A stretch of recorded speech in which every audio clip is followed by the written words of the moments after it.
Welcome to the Phil Taylor Jones Show. We are happy to have you with us once more. We're starting off a new week and pretty much starting off a new year in about a few more days.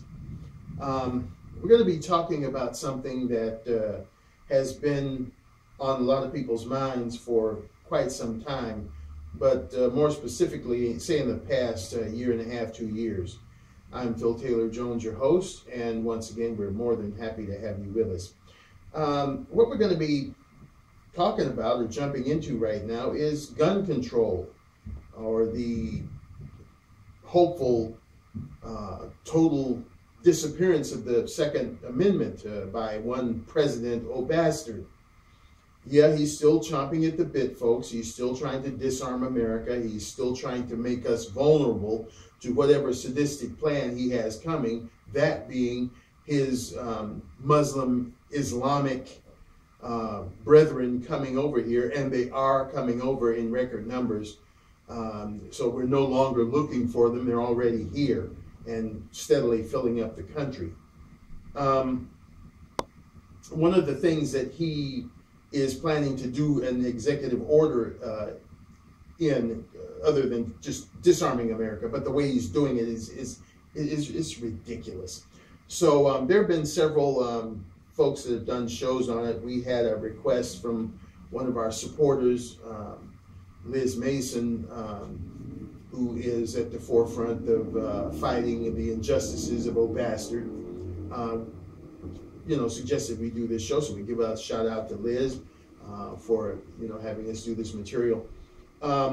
So I looked up some things because I just when I heard some of this stuff, I just didn't want to believe it, even though it is Obastard. I say, how low can even he go? But the guy has no depth meter. He just keeps sinking and sinking lower and lower into ridiculousness, ludicrousness, and rottenness, and trying to destroy our country. So we'll just go over these things one by one, and I'll kind of, expand on what's going on here. Let's go with the first one. It's to tax ammunition into oblivion, and encourage the prosecution of gun manufacturers and bullet producers for shootings using their products. This is a given and will be rolled out very early in the form of an executive order. So he's trying to boost up prices by taxing them and making the gun owners or the gun producers, bullet producers, hold them responsible for the crimes of someone else. Number two, the federal government will purchase as much ammunition as possible in order to create shortages, thus driving up the price of ammunition. That doesn't sound like something the government wouldn't do, because the government can't be trusted under this president. It's gone the direction he's gone. Anything that stinks, they'll do by his executive order. Number three, the prohibition of purchasing a gun in one state and transporting that same gun across state lines. Well, they're doing that, and they're going to continue to do that. I don't see where any of this stuff is going to stop the problem. And I'll expand on that later. Number four, new federal regulations will permit, without a warrant, and with your permission, I'll say that again, without a warrant, any civil authority to enter a home of a registered gun owner to check for gun safety when it comes to the proper storage of guns. Said gun or guns can be confiscated, and the owner will be subject to arrest and fines if a gun does not meet governmental storage regulations. The new regulations will be devised to prevent one from using the gun in a moment's notice.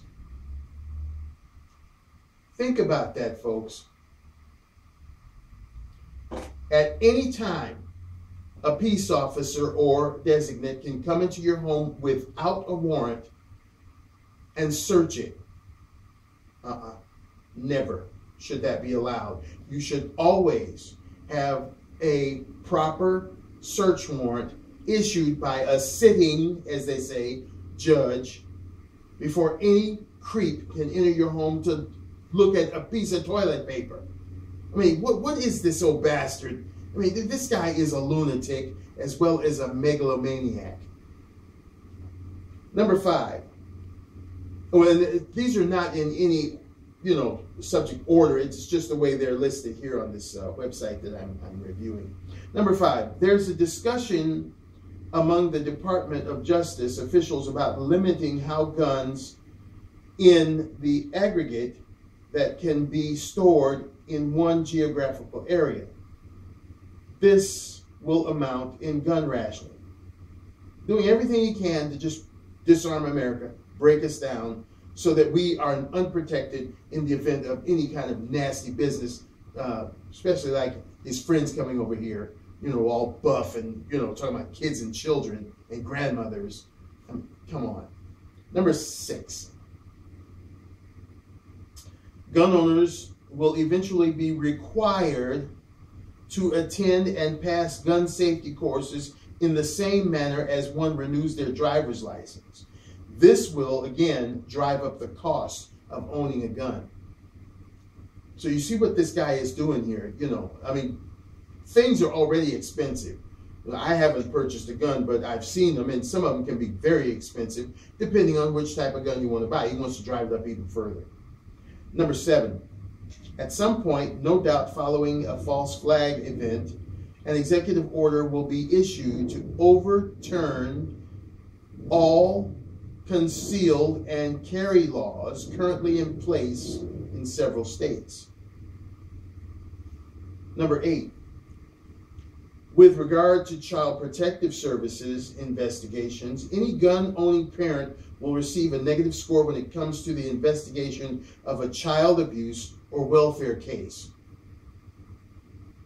We've been trying to get these bastards in there, these child protective people, who have on so many occasions allowed innocent children to slip through the cracks and be killed by abusive parents, but yet they're going to step up their game because you own a gun. I mean, come on, this is ludicrous, folks. Number 9, and this one really bites. No veteran will be allowed to own a gun for an unspecified period of time following their discharge from the service.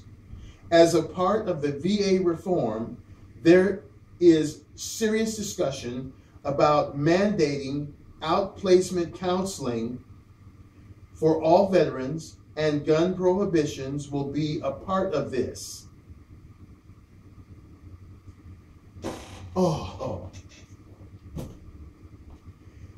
When our people come back from the service, the VA and the federal government can't even take care of these people medically, psychologically, and physically. But when it comes to gun control, or when you put a gun in the equation, they can have outsourced counseling, and all these wonderful things come up like so many planted tulips because you own a gun. But when you go over to these various funny places with the strange sounding names and get your butt shot off, or part of your head caved in by incendiary devices, well, you have to wait. You don't qualify. You make too much money. Or you're doing the too much. If there's always some kind of hemming and hawing. I have personal friends out there who are going through this crap. I have people writing me on Google Plus telling me about how insensitive the VA and the government are against our veterans who have gone out there and served so honorably. But let them bring back a gun. And the spill gates open up. They can provide counseling for that. How sick, how disgraceful that is to our service personnel. I mean, my grandfather brought back guns from the war, and he had them properly locked up. He didn't go around shooting everybody.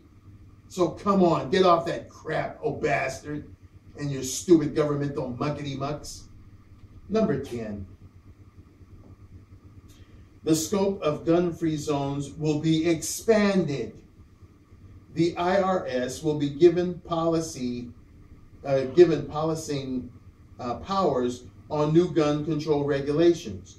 Bank accounts, homes, and other property can be seized for failure to comply. Further, RICO statutes can be utilized among non-compliant, or utilized among the non-compliant. Excuse me, I'm getting so angry here, I can't even read right. It is stressed that examples will be made by prosecutors, of protesters and non-compliant people by prosecution. Excuse me. So, I mean, these things are just disgraceful. What this supposed president is saying is that we no longer have the right to protect ourselves by way of a gun. Now, within these 10 things that I read, I saw nothing about making the film industry accountable for planting the seed into people's heads that the best way to settle a dispute is with a gun. I don't see in this executive order legislation or whatever that he's proposing anything where the gaming industry should be held accountable for also perpetuating this settle your problems with a gun thing. It's not just guns. As the great Ronald Reagan once said, when he was had an assassination attempt on his life by one John Hinckley Jr., it wasn't the gun that shot me. It was John Hinckley Jr. A gun is just like this mouse I'm holding up. It can't do anything unless you do something. Now, let's just say, for the sake of supposing that old Obastard gets his way, no more guns. Guns are a thing of the past. We never even had them.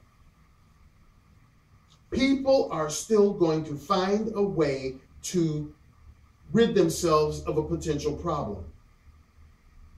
Whether that be by a brick, a golf club, a baseball bat, running them over with your car, throwing them out of windows, knives. So then, systematically, categorically, are we then going to start having control laws against that? And once again, I say, look at these two words, gun control. Push gun out of the way.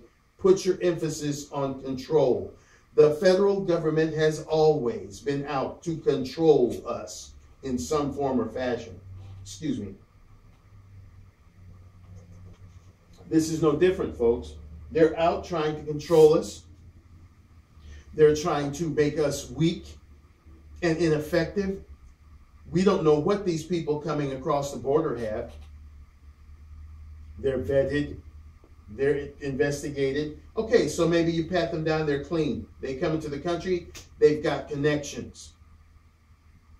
There's nothing in this proposed executive order or legislation about the internet.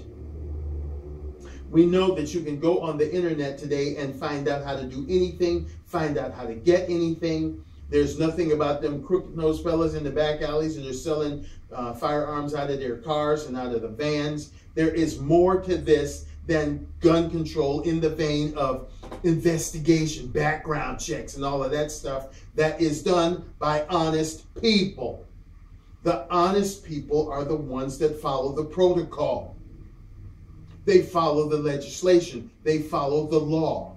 We're talking about people that are unscrupulous and that will require and request and get these guns by illegal means, under the cover means, things that you and I possibly would know nothing about.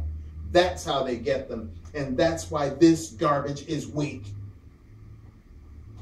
We're already doing these things. In California, we have some of the stiffest, toughest gun laws there is, but yet some Islamic extremists can come into the country, squeaky clean, procure guns, pipe bombs, and go kill 14.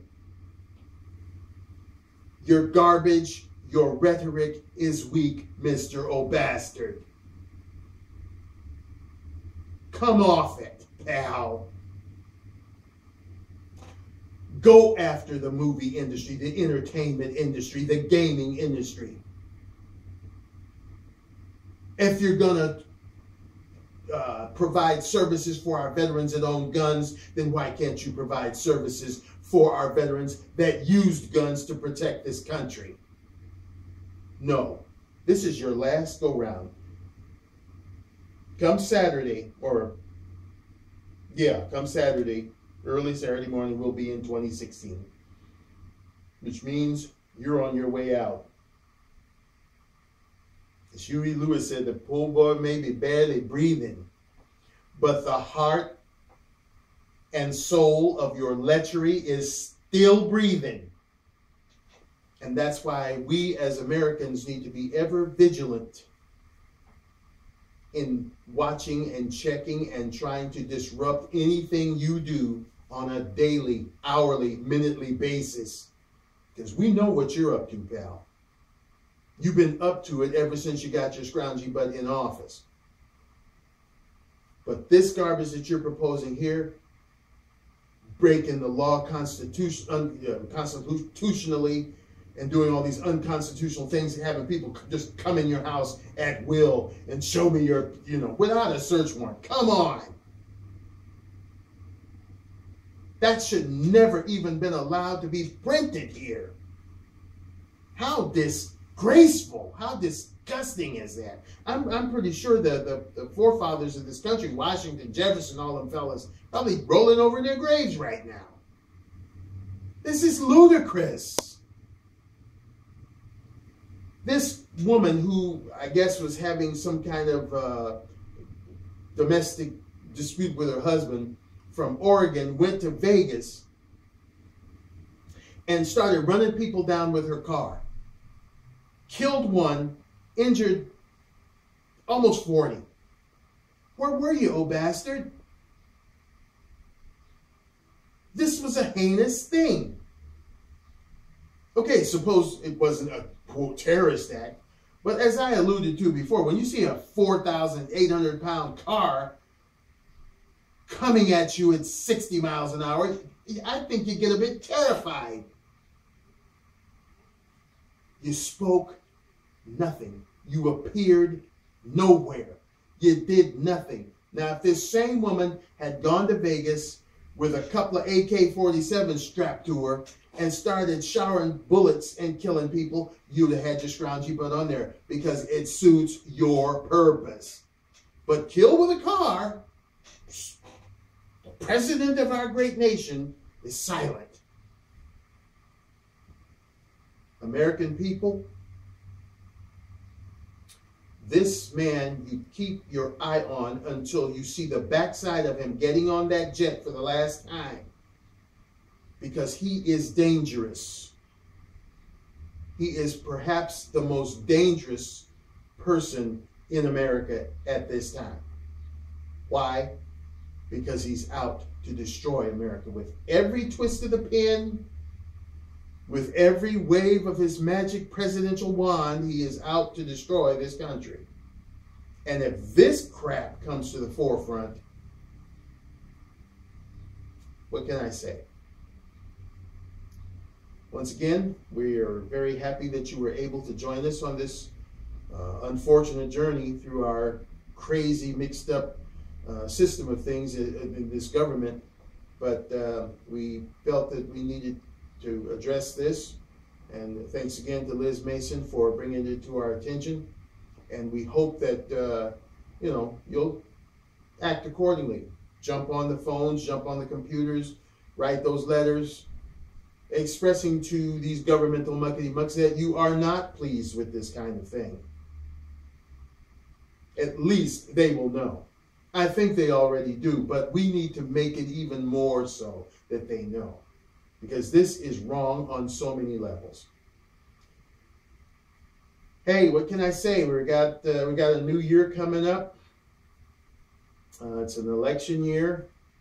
We'll put some other presidential person in there and hope, with fingers crossed and bated breath, that it'll be better than what we have now, because if we don't, I don't know where we're going. $20 trillion in debt, and why? Because of garbage like this. We're fighting other people's wars. We're taking in other countries' debris and paying for it through the nose. It's got to stop. Otherwise, we will cease to exist as a country. Take care. Stay safe. We're recording this show on a Monday, so have a great week.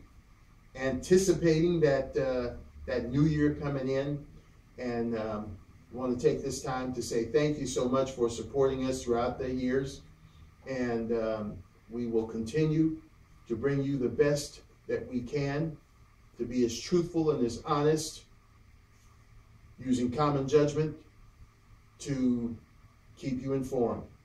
I thank you very much on behalf of my executive producer. Have a great, great week, and a happy, happy New Year. Thank you.